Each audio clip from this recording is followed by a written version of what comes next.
अचानक अवनी के दरवाजे पर दस्तक होती है। अवनी हैरान रह जाती है, इस वक्त कौन हो सकता है। फिर बड़े अनमने ढंग से दरवाजा खोलती है और सामने मालकिन को देखकर हैरान रह जाती है। मालकिन पूछती हैं, कैसी है तबीयत तुम्हारी? अवनी, अभी फिलहाल बेहतर है, लेकिन आपको किसने बताया कि मैं बीमार हूँ? वो शेख जो तुम्हारा रेगुलर कस्टमर है, वो मेरे पास आया था और बोल रहा था कि तुम्हारी देखभाल करे।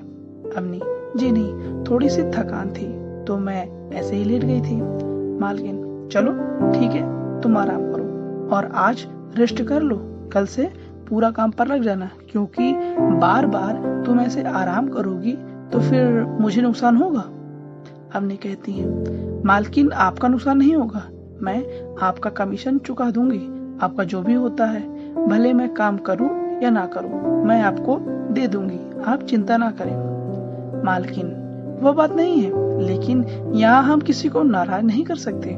पैसा बड़ी चीज नहीं है, लेकिन ग्राहक के साथ धोखा नहीं होना चाहिए। अगर वह रूठ गए तो फिर यहाँ दोबारा नहीं आएंगे, और यदि वो दोबारा यहाँ नहीं आए तो पूरा का पूरा धंधा चौपट। तुम्हारे कमीशन की बात नहीं है, सवाल है हमारे भरोसे की। जो लोगों से हमने रिश्ता रखा है वो रिश्ता खत्म हो जाएगा। आगे से ध्यान रखना कि तुम सही समय पर लोगों का साथ दोगी और अपने कस्टमर को खुश रखोगी। इतना ही कहकर मालकिन चली जाती है। अवनी कुछ नहीं कहती और चुपचाप दरवाजा बंद करके फिर पलंग पर जाकर लेट जाती है। अवनी की पलकों से नींद गायब थी, उसे बस रह रहकर प्रिंस की याद आ रही थी। वह यहाँ आया तो आया कैसे? क्या सच में ऐसे धंधों में उसका आना जाना है, या फिर मेरी तलाश में आया था? पर मेरी तलाश में आया था तो मेरे बारे में उसको बताया किसने? वह तो आखिर कुछ जानता भी नहीं। कॉलेज से निकलने के बाद वह एक तरह से लगभग गायब हो चुका था, और आज 8 महीने बाद मिला। फिर वो मेरे बारे में क्या जानता है?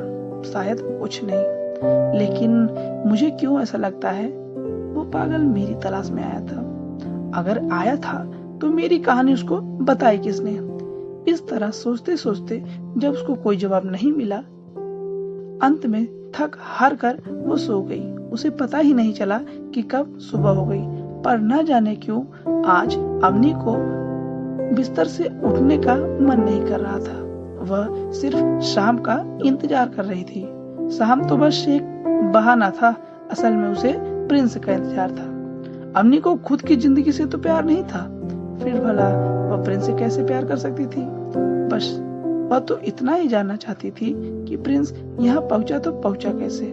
आखिर प्रिंस चाहता क्या है मुझसे? मैं जानना चाहती हूँ कि उसे मेरे बारे में किसने बताया, और यह जानना चाहती थी क्या सच में प्रिंस एक बिगड़ा हुआ इंसान है? अवनी को मालकिन की बातें जू तक नहीं रहेगी। उसके कानों में अवनी ने फैसला कर लिया कि आज मैं किसी के साथ नहीं जाऊंगी, मुझे सिर्फ इंतजार रहेगा उस पागल प्रिंस का।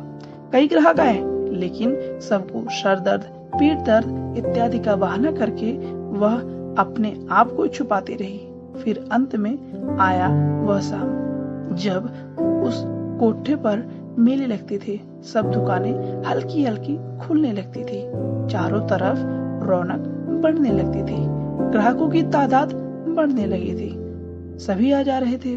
वह भी हमेशा सज धर कर बाहर बैठती थी। अवनी को ग्राहकों को रिझाने की जरूरत नहीं थी, क्योंकि ग्राहक खुद ब खुद उसके पास चले आते थे। उसकी कीमत औरों से बहुत ज्यादा थी, लेकिन लोग कीमत नहीं उसे देखते थे। पर न जाने क्यों आज उसे सजने का मन नहीं किया। जिस हालत में थी, बिखरे बाल, बिखरे कपड़े, उसी हालत में जाकर सीढ़ियों के सामने खड़ी हो गई।